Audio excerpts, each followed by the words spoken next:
Halo, apa kabar? Semoga selalu dalam keadaan sehat walafiat. Kita ketemu di akhir pekan bersama dengan Bung Rocky dan saya kira Bung Rocky membawa kabar gembira dari Budapest. Saya baca-baca banyak di laporan di media menyebutkan bahwa ada tambahan lagi dua medali emas dan berarti ada tambahan dua tiket dong ya untuk ke Olimpiade Paris ya dari panjat tebing ya Bung Rocky ya.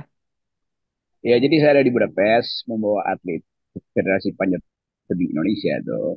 Mhm. Ada Bu Yeni, Ketua Umum, ada Pak Herimen, ada Robert, Hmm. semacam itu. Jadi akhirnya kita lolos untuk masuk ke Olimpiade Paris dengan Hmm. 4 tiket. Jadi terpenuhi maksimal kuota Hmm. kita. Jadi kita mulai merasakan, baru kita unggul bulu tangkis segala macam itu. Hmm. Sekarang ada unggulan baru yaitu panjat tebing. Jadi saya sangat senang karena atlet-atlet kita pada akhirnya akan ada di panggung Olimpiade Paris sebulan depan. Jadi saya ingin teman-teman, para olahragawan, eh, ofisial juga pemerintah tuh, Bu Presiden, Menpora itu perhatikan. Termasuk para pebisnis yang karena kita butuh dana besar. Oh, Hmm. Olimpiade Paris.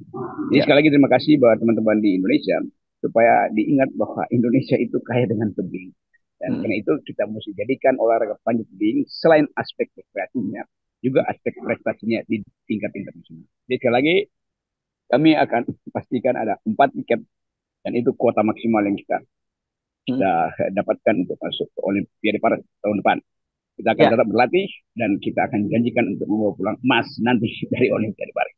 Oh, potensi emas ada ya kalau lihat catatan-catatan rekornya untuk dunia itu mereka masuk catatan rekor dunia ya Bung Rocky ya. Ya itu bahkan yang unofficial pun kita pernah pecahin rekor dunia itu, walaupun Mhm. bukan di dalam event yang Hmm. resmi.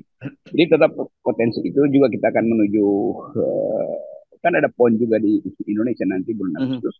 Jadi sekali lagi ini event internasional, nama pertaruhannya adalah nama negara dan masa depan anak-anak muda kita yang tekun berlatih supaya Indonesia bisa diucapkan di Hmm. forum-forum olahraga internasional. Ya, ini saingannya dari mana kalau potensi lawan-lawannya di Olimpiade itu? Cina potensi, Hmm. Polandia, Amerika juga, Mhm. dan kan ini olahraga yang disebut high risk, olahraga yang sangat berbahaya, Mhm.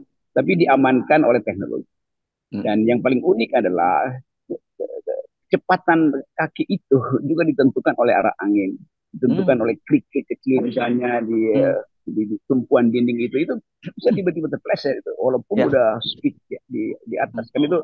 Ini olahraga yang risikonya itu ditentukan oleh kematangan latihan fisik, keteguhan prinsip untuk melekat terus di dinding, dan Mhm. kecepatan berpikir untuk melihat lawan yang ada di samping kita kan. Jadi Mhm. melirik aja itu bisa secara potensial membatalkan 0,0 sekian detik. Ini Mhm. hitungannya detik itu. Mhm. 4,9 di bawah 5 semuanya itu bertanding, dan yang perempuan juga 5. Jadi cuma 5 detik untuk manjat. Ya, Tapi ya. kita tahu bahwa hanya dengan latihan dan keteguhan hati kita bisa menangkap Ya, ya, ya. seluruh kompetisi di Ya, Paris Olimpiade. ya, jadi ini perlu ke apa? Kekuatan fisik dan juga konsentrasi yang tinggi lah gitu ya di organisasi olahraga ini ya. Ya otak mesti bagus Mhm. dan fisik mesti bagus, kira-kira begitu. Mhm. Selebihnya adalah faktor alam. Ya, ya, ya. Dan saya kira ini lebih lebih susah dibandingkan dengan pansos ya kalau panjat tebing gitu ya. Iya, ada banyak yang masih berupaya untuk membandingkan panjat tebing dan panjat sosial. Sudah jelas Ya. tuh, panjat tebing butuh otot yang kuat dan Aha. akal yang tajam. Kalau Hmm. pansos itu ya cuma butuh pamer-pamer doang di medsos. Dan, Oke. dengan cari sensasi, kalau kita cari prestasi. Yes, oke, baik. Kita Eh, bukan kita tinggalkan ya. Kita kawal terus atlet-atlet dari atlet panjat tebing dan ini tentu saja eh, kapan ini Olimpiade di Paris rencananya, Bung Rocky? eh, mulai Agustus. Oh, Agustus. Jadi tidak lama lagi ya. Ini Olimpiade musim panas Iya. jadinya ya, kalau gitu ya. Ya, jadi akhir Juli kita sudah punya posko di Perancis. Yes, oke. Baik, kita kembali ke Indonesia. Ini kelihatannya memang orang sekarang mulai fokus pada bagaimana serah terima antara Pak Jokowi dengan Pak Prabowo. Kelihatannya politiknya sudah mulai lebih fokus ngarah itu dan saya lihat ada upaya-upaya untuk semacam dalam tanda petik memberikan glorifikasi gitu terhadap akhir masa jabatannya Pak Jokowi. Kendati kita tahu itu langsung dibatalkan dengan berbagai catatan-catatan yang ada dalam beberapa pekan ini saja. misalnya juga misalnya soal catatan kepuasan yang kemarin kita bahas juga kepuasan terhadap Pak Jokowi. Kemudian juga soal bahwa klaim bahwa Pak Jokowi itu membangun 72% jalan tol dan sementara pemerintahan-pemerintahan sebelumnya itu hanya membangun sisanya gitu. Padahal 40 tahun lebih begitu. Jadi itu kira-kira kita bisa membayangkan bahwa Pak Jokowi ingin tetap dikenal kalau Pak Harto dulu disebut Bapak Pembangunan, Pak Jokowi kelihatannya ingin disebut Bapak Infrastruktur gitu ya, naga-naganya ya, Bung Rocky ya. Iya ini kadang-kadang saya mesti pindah persneling dari panjat tebing pergi Aha. ke panjat politik. Itu kan Oke. terlihat, Nah, tetap terlihat bahwa Pak Jokowi tentu tidak ingin diingat sebagai presiden yang gagal. Karena mhm, itu mulai ada koordinasi di antara buzzer, mhm, sosial media untuk nyari nyari cara terakhir supaya dia mhm, ada di podium terus. Ini bukan podium olimpiade, ini podium mhm, politik. Nah, supaya ada di podium, maka akan dicari hal-hal yang baik pada Pak Jokowi. Pasti itu dia saja kan. mhm, Dan mungkin juga buku udah mulai disiapkan, autobiografi atau biografi Pak Jokowi. Tetapi fakta dalam menuju Oktober nanti, itu orang hanya ingat ekonomi memburuk, mhm, utang naik, lingkungan mhm, rusak, demokrasi berhenti, mhm, korupsi naik. Kan semua itu kan nggak bisa dipoles dengan sekedar mhm, headline mhm, yang seolah-olah mengatakan bahwa Pak Jokowi meninggalkan legacy pada Pak Prabowo. Iya, legasinya itu adalah hutang, legasinya itu mhm, adalah mhm, ketidaknyamanan sosial, tuh friksi antara etnis, antara agama juga masih tinggi sekali. mhm, Jadi tetap Pak Prabowo harus memulai juga satu tradisi untuk mengatakan oke, okay, kami akan ikut dulu menteri bagaimanapun Pak Jokowi adalah presiden, tetapi arah kepemimpinan berikut ini adalah sepenuh-penuhnya tugas saya dan konsep saya. Kan Pak Prabowo mesti datang ke publik mengucapkan itu. Supaya mhm. orang tahu bahwa Prabowo adalah seorang leader. Bukan sekedar uh, dicitrakan sebagai pendukung Pak Jokowi itu juga buruk. Karena orang akan anggap bahwa berarti Prabowo akan meneruskan seluruh proyek infrastruktur Jokowi yang mangkrak, yang Mhm. sudah pencitraan. Saya kira itu poinnya.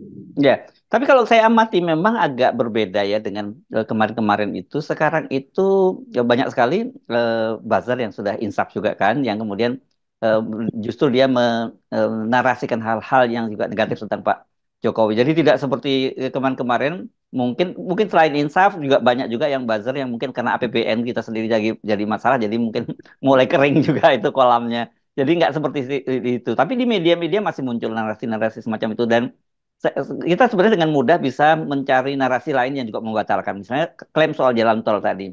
Saya coba-coba cari-cari. Oh, rupanya Pak Yusuf Kala pernah memberikan komentar bahwa perlu diingat bahwa jalan tol itu bukan dibangun oleh pemerintah. Itu adalah investor dan juga dari utang dan saya kira iya orang lupa bahwa untuk masuk ke dalam tol itu bayar. Jadi itu bisnis sebenarnya, bukan infrastruktur. Kalau infrastruktur kan jalan-jalan biasa sebenarnya yang selalu Anda sebut berkali-kali juga ya, Bung Rocky. Ya, semua yang disebut infrastruktur itu adalah pelayanan publik dan dia mesti gratis. Jadi Ya. jalan tol itu nggak ada jalan tol di Indonesia. Itu namanya jalan tol Mhm. berbayar itu. Jadi Mhm. kemampuan kita mencerna potensi Jokowi memanipulasi proyek-proyek itu seolah-olah itu adalah investasi dia. Padahal itu adalah tukar tambah bisnis, sepenuhnya tukar tambah bisnis. Ya, ya. Nah, kita melihat bagaimana baser-baser ini. Ya, baser-baser ini nggak pernah tobat. Mereka cuma mau pindah majikan doang. Oh, oke. Karena, Ya.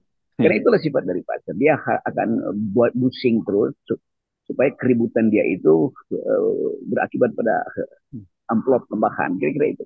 Tapi Ya, sekali ya. kita mau serius untuk menganalisis apakah infrastruktur kita itu didasarkan pada keinginan untuk menservis publik, karena infrastruktur adalah hak dasar publik.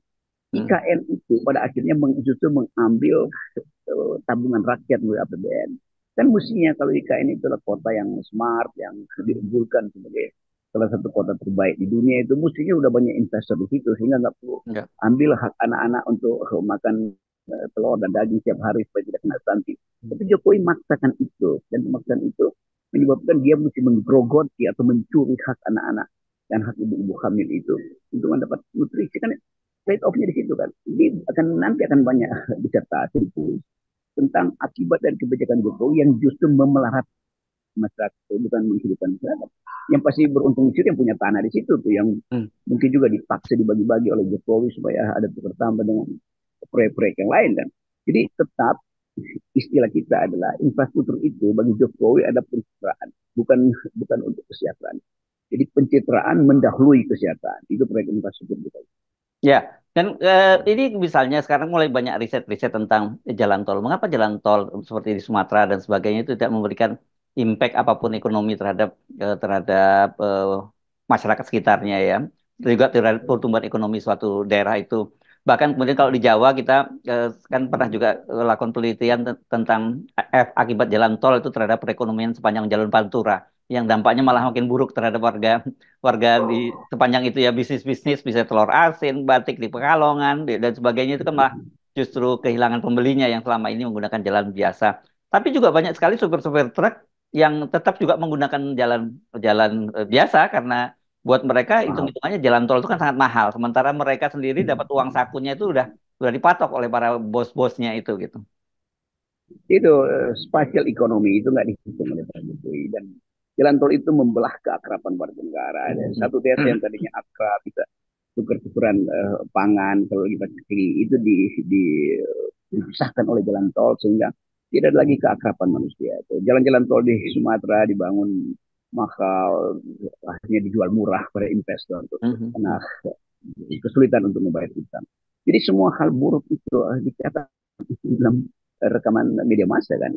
Cuman belum bisa diucapkan aja tuh. Satu waktu nanti Pak Jokowi harus bertanggung kenapa Indonesia makin melarat di zaman Jokowi. Kenapa kekerasan etnis juga meningkat di Jokowi. Kenapa ketegangan kultural juga meningkat kan. Jadi semua ini berlangsung karena tidak ada roadmap atau tidak ada peta jalan yang dibuat Jokowi itu. Kalau dia punya peta jalan itu nggak serumit ini transisi pada Pak Prabowo. Dan kemungkinan besar berantakannya transisi ini juga terlihat hari-hari ini karena situasi ekonomi, harga rupiah, kesulitan energi segala macam itu. Jadi tetap kita sebenarnya masih ada di dalam jalan menyimpang atau di titik jalan yang tiba-tiba ekonomi kita bisa menyimpang atau bahkan jatuh ke jurang. Demikian juga politik. Tiba-tiba ada hambatan besar di dalam kehidupan politik kita, lalu terjadi impeachment pada Pak Jokowi, itu juga merepotkan transisi, apalagi dilihat dari sudut pandang kepentingan Pak Prabowo untuk cepat-cepat memperlihatkan pada dunia internasional bahwa kabinetnya akan mulai bekerja untuk menutupi utang, memulai cara baru untuk melihat demokrasi, mengaktifkan kembali masyarakat sipil supaya jadi faktor dalam perdamaian dunia. Itu agen yang rumit banget bagi Pak Prabowo. Iya, iya. Nah, jadi banyak sekali sebenarnya hal-hal yang kesannya infrastruktur yang megah gitu ya. Tapi sebenarnya kemudian akan jadi beban. Tadi kita ngomongin jalan tol dan kalau kalau di Jakarta tuh saya pernah berapa pengalaman ngitung gitu ya. Sekarang ini apa tarif jalan tol itu bisa lebih, pengeluaran kita untuk jalan tol itu lebih lebih besar daripada bensin yang harus kita keluarkan kan kalau di Jakarta ini, karena memang ya itu bisnis, bukan bukan infrastruktur, itu investor yang membuat jalan tol itu.